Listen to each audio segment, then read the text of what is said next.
প্রিয় ছাত্রছাত্রীরা, আজকে আমি তোমাদেরকে এই ভিডিওর মাধ্যমে ক্লাস 8-এর পরিবেশ বিজ্ঞানের যে সমস্ত প্রশ্নগুলো দেওয়া হয়েছে স্কুল নম্বর 7-এর 2203 নম্বর পেজের সমস্ত প্রশ্ন উত্তর আমরা আলোচনা করবো আজকে এই ভিডিওর মাধ্যমে। তোমরা ভিডিওটা শুরু থেকে শেষ অবশ্যই দেখবে। আর চ্যানেল যদি নতুন হয়ে থাকে অবশ্যই তোমরা চ্যানেলটাকে সাবস্ক্রাইব করে রাখবে পরবর্তী স্কুলগুলো প্রশ্ন উত্তর পাওয়ার জন্য, এবং এর আগের স্কুলগুলো প্রশ্ন উত্তর আলোচনা করে দেওয়া হয়েছে, তোমরা প্লেলিস্ট থেকে পেয়ে যাবে, সেগুলো অবশ্যই সেখান থেকে দেখে নিও। আজকে আমরা এই 7 নম্বর স্কুলের প্রশ্ন উত্তরগুলো আলোচনা করবো। তো প্রথমে দেখো, ফিজিক্যাল সায়েন্সের প্রশ্ন দেওয়া হচ্ছে এক নম্বর প্রশ্ন, 3টে প্রশ্ন দেওয়া আছে 1 নম্বর করে। একের দাগে বলা হচ্ছে সঠিক উত্তরটি নির্বাচন করে টিক চিহ্ন দাও। প্রথম প্রশ্ন, স্প্রিং তুলার সাহায্যে পরিমাপ করা হয়। তাহলে স্প্রিং তুলার সাহায্যে পরিমাপ করা হয় কি? বল। আচ্ছা, স্প্রিং তুলার সাহায্যে বল নয়, স্প্রিং তুলার সাহায্যে এখানে হবে তোমাদের অপশন সি হবে সঠিক উত্তর, ভার। এরপরের প্রশ্ন দেখা যাচ্ছে পৃথিবীর অভিকর্ষ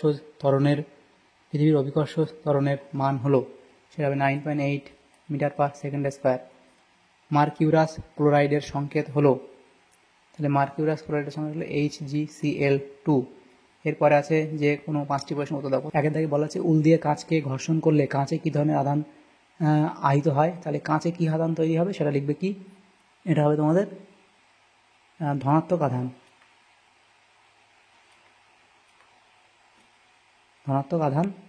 এখানে আধানে আহিত হবে। এরপরে প্রশ্ন দেওয়া আছে পরমাণুর ভর সংখ্যা বলতে কী বোঝায়।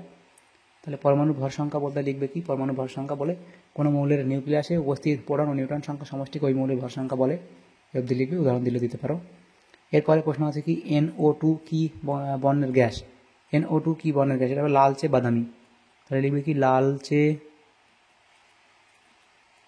লালচে বাদামি বর্ণের গ্যাস। এরপরে আছে স্টেনলেস স্টিলের উপাদানগুলি কি কি? লোহা, নিকেল, কার্বন এবং ক্রোমিয়াম। লোহা, নিকেল, কার্বন এবং ক্রোমিয়াম। আচ্ছা, দেখে বলা আছে 1ESU এর সংজ্ঞা দাও। তাহলে 1ESU এর সংজ্ঞাটা লিখবে। এরপরে প্রশ্ন, একটি ধাতুর নাম ও চিহ্ন লেখো যার যৌগ মানবদেহে বিষক্রিয়ার সৃষ্টি করে। লিখবে পারদ। এটার নাম, আর এর চিহ্ন হচ্ছে কি? Hg। এরপরে প্রশ্ন আছে দেখো 3-এর দাগে শূন্যস্থান পূরণ করো। প্রথম প্রশ্ন এখানে দেওয়া আছে বল নয় ড্যাশ দিয়েই ঠিক করা হয় কোনো তরলের প্রবাহের অভিমুখ। তাহলে কি? চাপ। এরপরে প্রশ্ন, ভিন্ন মৌলের যেসব পরমাণুগুলির ভরের সামান্য পার্থক্য থাকলেও ড্যাশ সমান। তাহলে কি হবে? তাদের পরস্পরের আইসোবার বলে। তাহলে কি? ভর সংখ্যা সমান। এরপরে আছে 1 কেজি ভরের বস্তুকে পৃথিবী ড্যাশ বলে আকর্ষণ করে। তাহলে 9.8 নিউটন বলে আকর্ষণ করে। সংকেত লেখো নিশাদল। 1-এর দাগে নিশাদলের সংকেত কি? NH4Cl। 2-এরটা কি বলেছে? খাবার সোডা, NaHCO3। এরপরে প্রশ্নগুলো দেওয়া আছে দেখো, যেগুলো বলা আছে 5-এর দাগের প্রশ্ন, এগুলো নেক্সট পেজে আলোচনা করব। প্রথম প্রশ্ন দেখো, ধাতু অধাতুর মধ্যে 3টি পার্থক্য, ধাতু এবং অধাতু। তাহলে 3টে পার্থক্য এখানে দেওয়া আছে, 4-5টা পার্থক্য দেওয়া আছে, 5টা 3টে লিখবে। আইসোটোপ কাকে বলে? একই মৌলের বিভিন্ন পরমাণু যাদের পারমাণবিক সংখ্যা 1 কিন্তু নিউক্লিয়াসে ভিন্ন সংখ্যক নিউট্রন থাকার জন্য ভর সংখ্যা আলাদা হয়, তাদের পরস্পর আইসোটোপ বা সমস্থানিক বলে। তাদের উদাহরণ তোমরা দেবে ভাবে। দেখো এদের ক্ষেত্রে কি? এই পারমাণবিক সংখ্যা সমান বা প্রোটন সংখ্যা সমান। তাহলে এটা লিখলে। এরপরে প্রশ্ন দেওয়া আছে 2-এর দাগের প্রশ্ন, প্লবতা কাকে বলে। তাহলে প্লবতার সংজ্ঞা লিখবে, উদাহরণ দেবে। এরপরে প্রশ্ন দেখো বলা হয়েছে স্থির তড়িৎ বল এবং নিউক্লিয় বলের 2টি পার্থক্য লেখো। তাহলে পরিসরের পার্থক্য এবং বল প্রকৃতির উপর ভিত্তি করে 2টো পার্থক্য লিখবে। অথবা দিয়েছিল সর্বজনীন গ্যাস ধ্রুবক G এবং অভিকর্ষ ত্বরণ G এর মধ্যে সম্পর্কটি নির্ণয় করো। পৃথিবীর ভর M এবং পৃথিবীর ব্যাসার্ধ R। তাহলে এই সমীকরণটা কি লিখবে তোমরা? এটা লিখবে এভাবে যে অভিকর্ষ ত্বরণ G সমান কি হয়? মহাকর্ষীয় ধ্রুবক G ইন্টু আমাদের পৃথিবীর ভর M বাই নিচে পৃথিবীর ব্যাসার্ধ R এর স্কোয়ার। এটা। এরপর 4 থেকে বলা আছে ক্যালসিয়াম ফ্লুরাইড এর গঠন চিহ্ন গঠন চিত্র সব বর্ণনা করো। তোমরা এটা করে নিও বই থেকে। অথবা প্রশ্ন ছিল জলের সঙ্গে Ca এর বিক্রিয়া Na এর মতো তীব্র হয় না কেন, সেটা অবধি লিখবে। এরপরে প্রশ্ন দেখা হচ্ছে লাইফ সায়েন্সের প্রশ্ন। RNA এর পুরো নাম কি?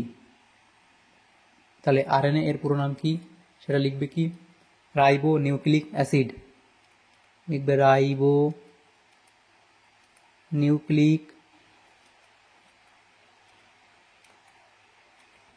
Nucleic acid. এরপরে আছে নখ শিং গঠনে কোন কলা সাহায্য করে? এটা হবে আবরণী কলা। এরপরে আছে কোন বিজ্ঞানী সর্বপ্রথম সজীব কোষ পর্যবেক্ষণ করেন? এটা হবে বিজ্ঞানী লিউয়েন হক।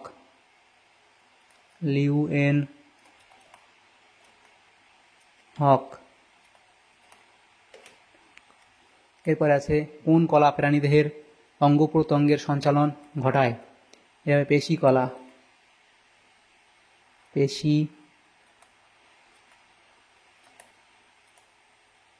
কলা।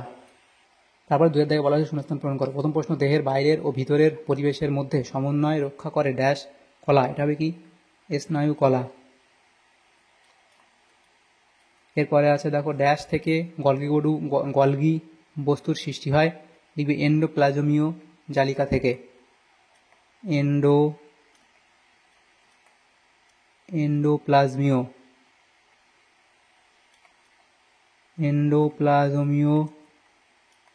জালিকা থেকে গলগি বস্তুর সৃষ্টি হয়। 3 দাগের প্রশ্ন, সঠিক উত্তরটি বেছে নিয়ে এই বাক্যটি সম্পূর্ণ করে লেখো।